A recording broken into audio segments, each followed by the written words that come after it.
పెళ్ళైనా పండగైనా వేడుక ఏదైనా పట్టుచీరల ప్రత్యేక వేదిక వారాహి సిల్క్స్.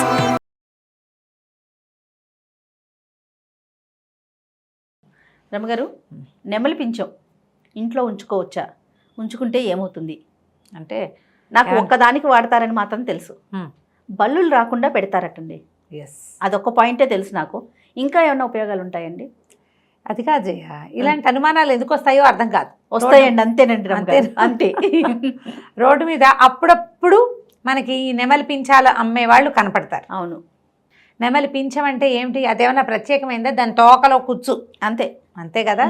నెమలి పించాలకి ఒక ప్రత్యేకత ఉంది. కళ్ళు అట్లా తిప్పలేము, చూసారా ఎంత టెంప్టీగా ఉంటుందో రమ్మగారు. నాకైతే భలే ఇష్టం. అవును, అదే పాయింట్ అందులోది. అంతేనా? అంత కాక అది కాదు జయ, ఇప్పుడు ఏ పక్షివైనా రెక్కలు ఈకలు మనం ఇంట్లో పెట్టుకుంటామా? పెట్టుకోం. ఊళ్ళల్లో ఏం చేస్తారో తెలుసా? పల్లెటూర్ల వాళ్ళకి తెలుసు, కాకి రెక్కలు రాలి పడుతూ ఉంటాయి.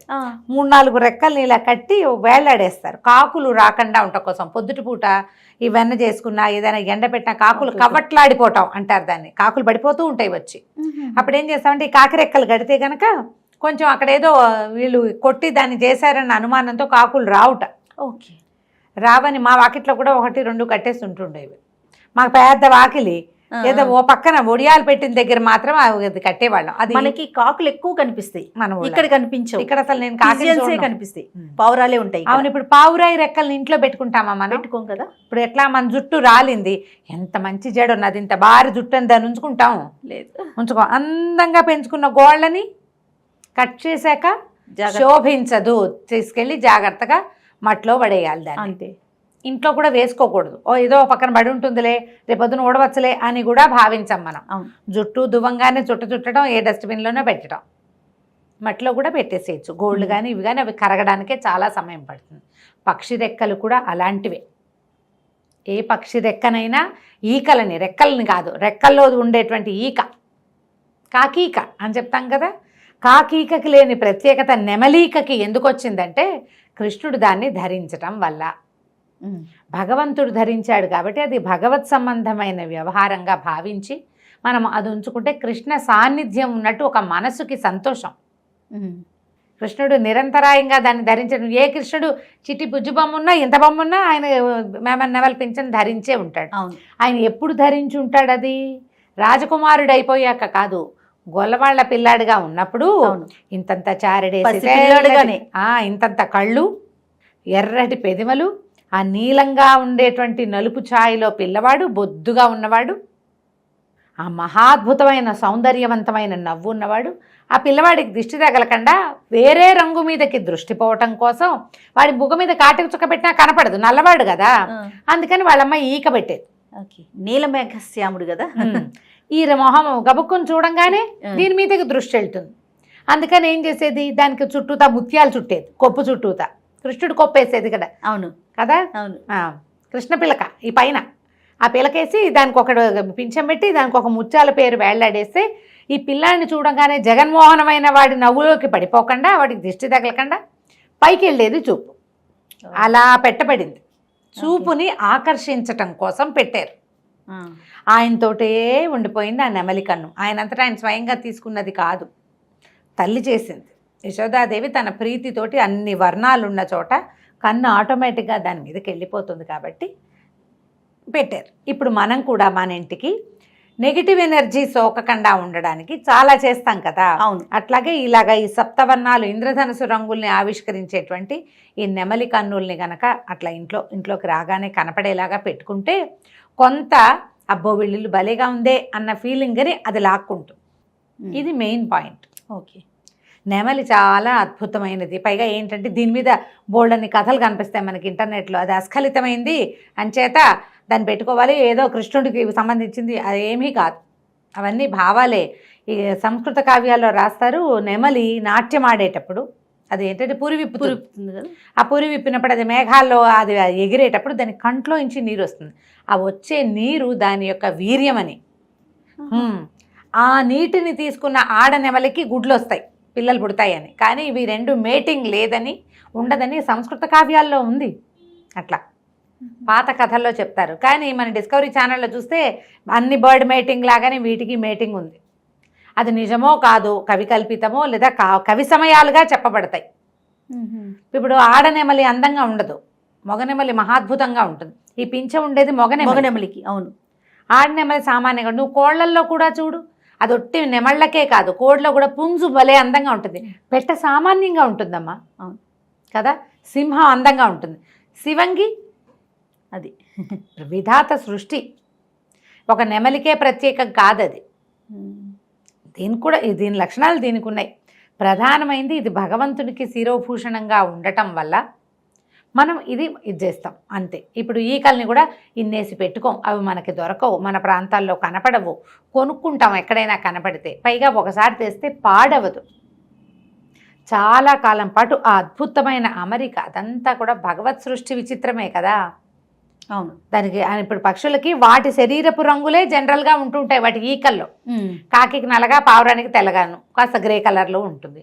రామచిలకి కాస్త ఆకుపచ్చగా ఉంటుంది, అంతేనా. అవును, నెమలికి దాని శరీరపు వర్ణం కంటే తోకలో ఉండే పింఛపు వర్ణము చాలా గొప్పది, ప్రత్యేకమైంది. కాబట్టి చక్కగా తెచ్చిపెట్టుకుంటే సౌందర్యవంతంగా కనపడుతుంది. మన దృష్టిని పొద్దురుపూట లేవగానే కనపడేటట్టుగా పెట్టుకోమని కూడా కొంతమంది పెద్దవాళ్ళు చెప్తారు. ఏవో తంత్రాల్లో చెప్పబడతాయి, కానీ దాన్ని బెడ్రూమ్లో పెట్టుకోవటం వల్ల, తెల్లవారు లేవగానే దాన్ని చూడటం వల్ల మీకు మనగుడే అత్యద్భుత ప్రయోజనం అయితే పెద్దగా ఏం ఉండదు.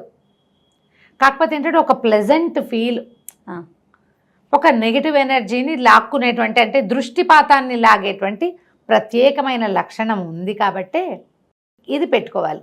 ఈ మొగనెమలి అందంగా, ఆడనెమలి వికారంగా ఉండడానికి ఒక కథ కూడా చెప్తారు జయ.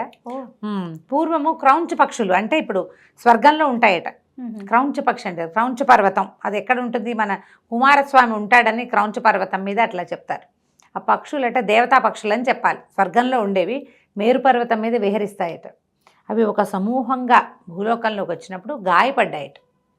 పడితే ఆ ప్రాంతానికి చెందిన ఒక మహారాజు వాటికి స్వాంతం పరిచాడు, ఏదో కాస్త వైద్యం చేస్తే ఆయన చాలా సంతోషించి అవి నీకేం కావాలని అడిగితే ఏమన్నట్టయినా మీలాగా పక్షిలాగా మారిపోయి అలా తిరగాలనుంది, అత్యద్భుతమైన పక్షిగా మారి, పక్షులు తిరుగుతుంటే ఒక ఆకాశంలో విహరిస్తూ ఉంటాయి కదా, ఒక అద్భుతంగా అనిపిస్తుంది నాకు, అలా మారాలనుందంటే ఆయనకు ఒక మంత్రం చెప్పారట.